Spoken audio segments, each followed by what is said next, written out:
with the newest set coming to the TCG, Fusion Enforcers, right around the corner, there are several new archetypes being released for everyone to try. One of which, the Invoked, otherwise known as, in my opinion, the much more catchy Eidolon in the OCG, is a fusion-based archetype boasting huge potential in the format as not only a standalone deck, but also a powerful engine. I sat down with PPG International sponsored player Justin Delhon to share some of his knowledge on the deck.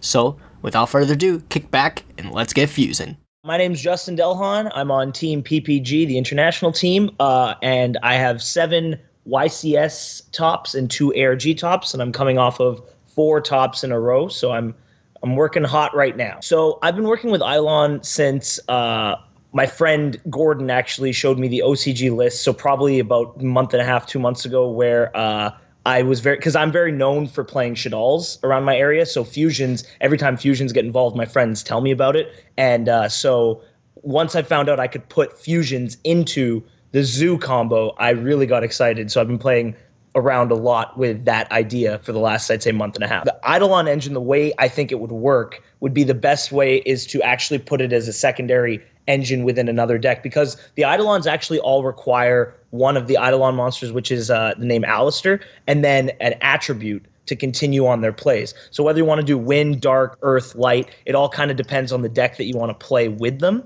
And so ideally, a really good engine to use with Eidolons would be the Zodiac combo along with Photon Thrashers, because Photon Thrasher along with, I believe his name is Alistair, you don't have to open any Zodiac cards in that hand to actually end up with a Eidolon fusion monster that has the effect of Ultimate Providence, discard the monster, spell, or trap to negate that type of card and banish it.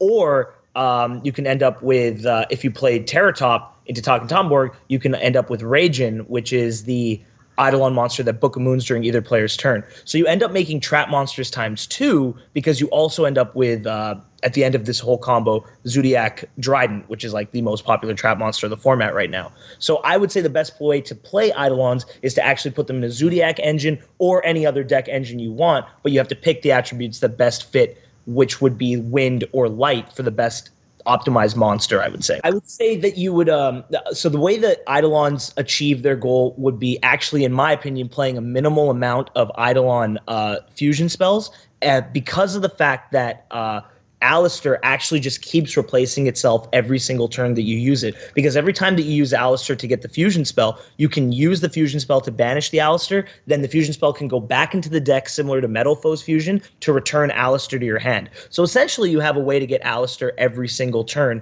and then you have a way to get the fusion spell every single turn. So I think optimally you really only want to play one of the fusion spell. The biggest concern though, and this will run people into wanting to play 2, is the fact that if you do get Dimensional Barrier, Solemn Warning, any of those types of cards when the fusion spell is activated, it is almost impossible, I'd say near impossible, to get that fusion spell back because you never actually banished the Alistair. So if you want to play a heavier Eidolon engine, and in that case play more fusion spells, I completely understand.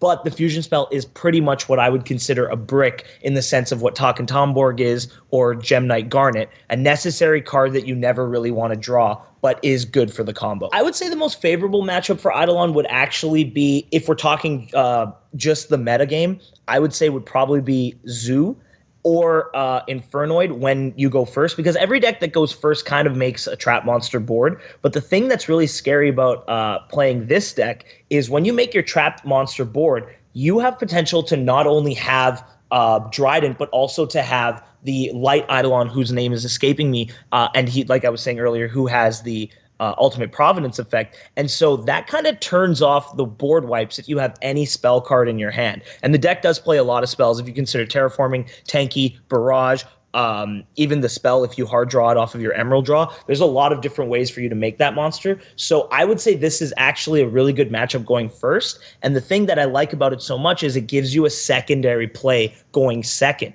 So I think Zoo is probably its best matchup. I never really want to say Infernoid or 60-card decks are a deck's best matchup, because those decks' worst matchup is Math. And when they go off, they pretty much can beat almost any deck. As soon as Grass is Greener is played, things can go really bad really fast. So I would say your best matchup is probably just a straight up Infernoid, or sorry, excuse me, not Infernoid, a straight up Zodiac deck would be your best bet. I would say the decks that would prey on the Eidolon engine the most would be one, any 60 card deck that gets their combo going, but two, I would say it's a Zodiac deck or being piloted by someone who knows when to activate Dimensional Barrier, Solemn Warning, those types of cards correctly. Because the thing is, this deck will be making Zodiac combo turn one almost every turn, just the same way the Zodiac deck will. But if you do have a way to deal with the Zodiac combo, for the most part, you're going to burn me as a player if you stop me from making the fusion happen, because of the fact that I'm not going to be optimally playing more than one fusion spell because I don't want to draw it ever. So I would say the best decks being piloted by players who know what they're doing are probably going to be the ones that are going to struggle with me the most, because I really think the Zodiac deck is a really good matchup if you're just playing the average player. And if this deck goes first, I think it has an amazing Zodiac matchup, like beyond any other deck. This is kind of a bonus of the deck, and so it's in your favor. One of the things is Ghost Ogre is known as a card. I'm not a big fan of Ghost Ogre, but Ghost Ogre is known as a card that people will side or main against the Zodiac deck. And so it can hurt this deck in the sense that your Zodiac play can get Ghost Ogred. But the value you can get out of them activating Ghost Ogre allows you to actually make the light Eidolon fusion because of the fact that they've played a Ghost Ogre. The fusion lets you banish from either graveyard. So what I would suggest is doing everything in your power to try turn one to make the light Eidolon fusion, because even if you don't have a spell in hand to negate Dark Hole, Raigeki, any of those things, the fact that the end board usually ends with 7 cards in hand, it's a big threat to your opponent to even think about wasting a Dark Hole or Raigeki just to have it negated. So you can even not have your out to that, but at the end of the day, you're still going to be negating, you're going to be making them think you can negate a lot of the things that they have in their hand. So I would highly suggest playing like you have it, even if you don't, because you will stop people from playing cards that they normally would play in other situations. So side deck options against Eidolon is kind of interesting. I've really been struggling these last couple of days trying to think of like what's good against it going second. And I guess ideally DD Crow is pretty good. You can force them into a really awkward spot with DD Crow, and DD Crow is good against obviously the Zoo combo if they you can interrupt it mid combo sometimes.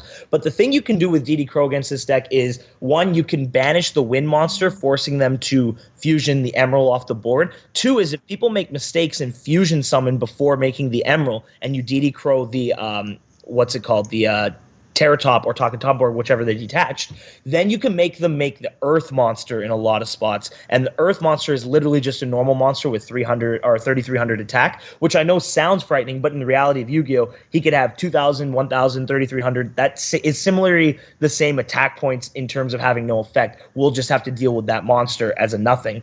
So I would say DD Crow is one of the cards I would really think deals with the Eidolon the best, but even then it's not the greatest. So right now I'm trying to figure out what the best side deck cards are against the deck, but I would say DD Crow is a really big threat. I think the future of this engine, I think it's going to go in a lot of different decks in the future as long as they don't hit Alistair.